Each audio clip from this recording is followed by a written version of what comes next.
Hi, my name's Adam Gregory. I'm chairman and founder of charity Youth Support. We decided that what we would do is we would go down to Southampton Football Club and we'd actually purchase some season tickets, and then we would get all sorts of different organisations, everything from social services to charities to hospices, to actually come and enjoy the experience of actually going to a football match. And so that's how Youth Support started.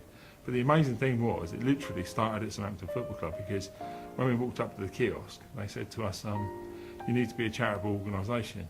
And my wife was stood with me, and so the guy said, so what's it called? So I said, it's called Youth Support. And literally, that's how Youth Support started.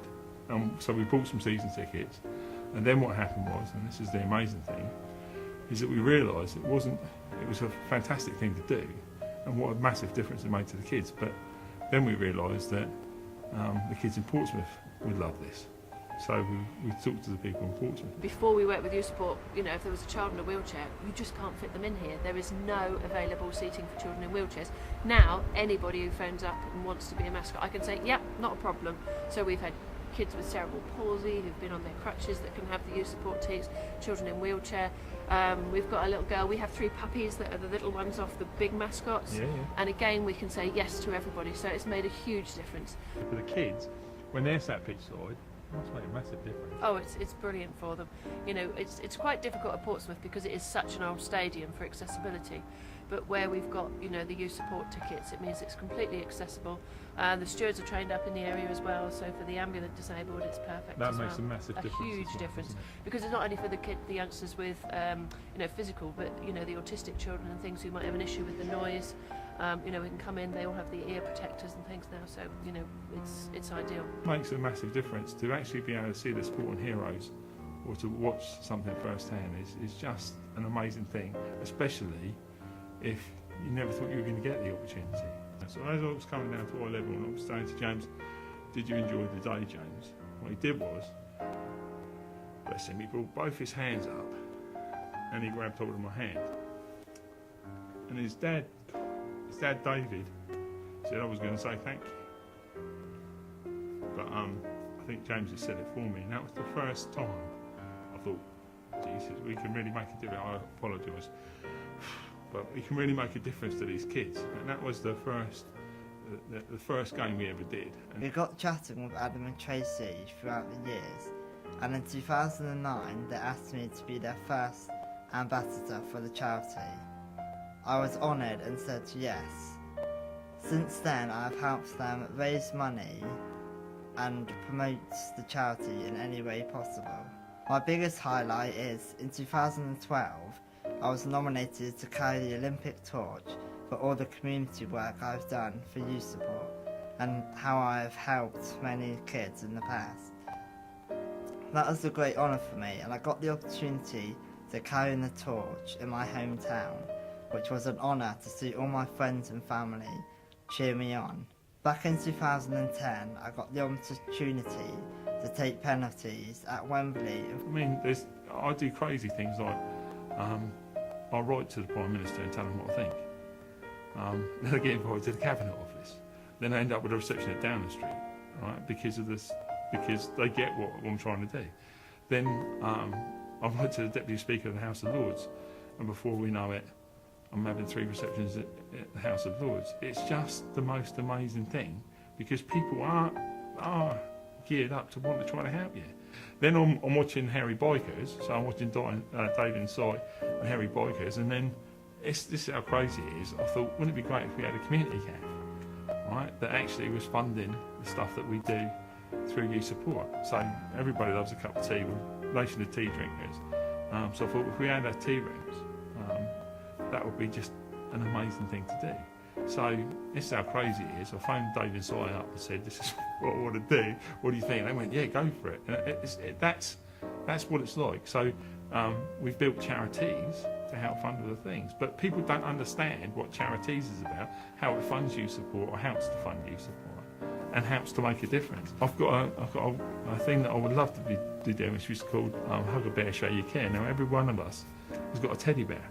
Literally got a teddy bear. But with a teddy bear, if you hug the teddy bear, you can be 0 to 190, I don't care how old you are, but you can then have a situation whereby if you hug a bear and show you care, you're helping disabled children, make a small donation, even if it's pennies. We started doing concerts and we started doing theatre trips, and to organise those types of things are really, really difficult, because very often you're talking about antiquated older buildings, especially with theatre, that are not geared up for disabled. They're not organised for it.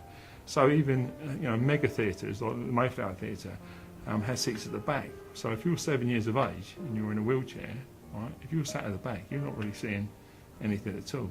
So what we've tried to do is integrate the kids more by having relaxed performances, taking out seats, putting wheelchairs at the front, making all of these things happen. And that's what youth support's all about. It's whether it's youth support football, whether it's youth support theatre, or even concert. So for instance, we've started last year, we did the voice concert, which was just an amazing thing that we did. And what it was literally me phoning up the production company at Elm Street Studios and saying, would it be possible for the guys, would they like to come and do a concert for disabled, disadvantaged children? And the amazing thing was, they all said yes straight away. And there was no hesitation, it was just, and then it was like, oh my God, how do we put this on? And I'll be honest with you, I personally thought that what would happen is a load of people would come in and help us, right? And the only people that did help us were Solent University and a lovely lady called Jamie Templeman that actually made it happen. But we had to do everything, so we had to do post-production, pre-production and all these things. But we also had to do sound and light and you name it, we had to do it. But having done it once, it's now fueled the fire. And now what I've done, which is not just me, but the team here have done, is found an unbelievable venue. Welcome to Central Hall. This is a fantastic facility for us to use. New Community Church has given us this opportunity, and it's absolutely brilliant for us to be able to bring the disabled, disadvantaged children with the carers in on the ground floor. And then we've got seating all the way around for up to 900 people, so they can come and enjoy the concerts with us.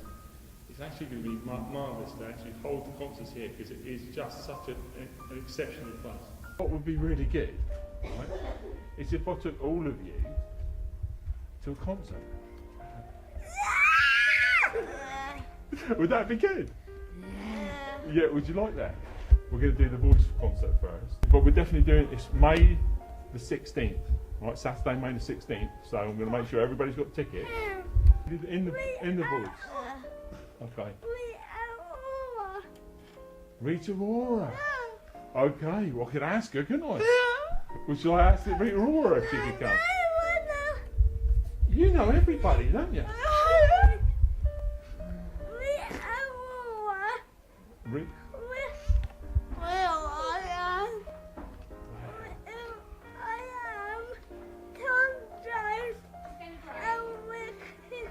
Boy, at the moment we're doing thousands and thousands of kids every year, which sounds crazy because when I first started off, I thought if we do it for a few, that would be great.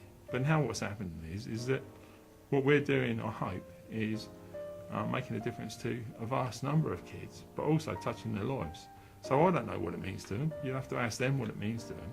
But what I do know is what it means to me, and what I can see that with the emotion and the thrill and the excitement that it produces for them, that's what drives me forward. Because sometimes I think, hang on a minute, do I need to organise that, and do I need to sort this out and do it?